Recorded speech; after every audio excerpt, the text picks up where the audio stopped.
Hi everyone, যেমন কি সকালবেলা দেখলে আমরা নদী ঘুরতে গেছিলাম। আসার পরে একটু রেস্ট করলাম, রেস্ট করে এই হলুদে গায়ে হলুদ হবে তার জন্য আমরা সব রেডি হয়ে গেছি।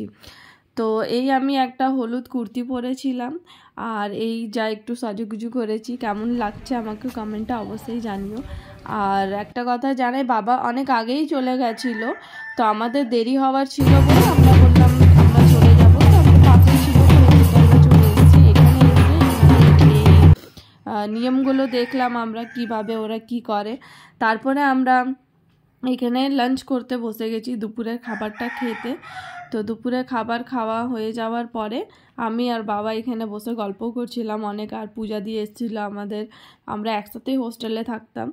আর এখন অনেক দিন ছোটোবেলায় যখন হোস্টেলে থাকতাম একসাথে আলাদাই ছিলাম আমরা। আর এখন আমরা যখন দেখা করি তো আমাদের আলাদাই একটা খুশি লাগে মনে, যে এত বছর পরও আমাদের একটা কানেকশন আছে, কানেক্ট আছে, দেখা হয়, আমাদের কথা হচ্ছে। অনেকজনের সাথে তো দেখাও হচ্ছে না, তবু যাই হোক।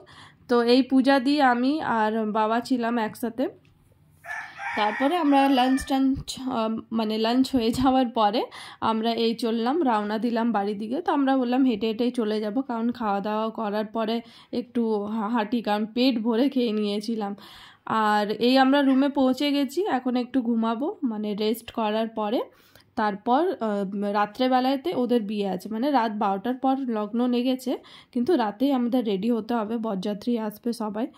তো ভিডিওটা কেমন হয়েছে অবশ্যই জানিও। আর আমি বুঝতে পারছি অনেক দিন পর ভিডিওগুলো পোস্ট করছি, কারণ আমি একদম সময় পাচ্ছিলাম না, কারণ কিছু প্রবলেমও হচ্ছিল, বাড়িতে অসুবিধা চলছিল।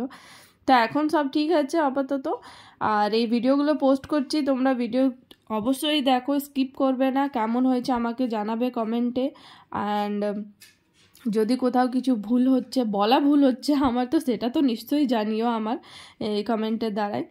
আর জানাবো এর পরের ভিডিওটা, বিয়ের যে ভিডিওটা সেটাও আপলোড করব, যাতে তোমরা আমাদের সাথে থেকো।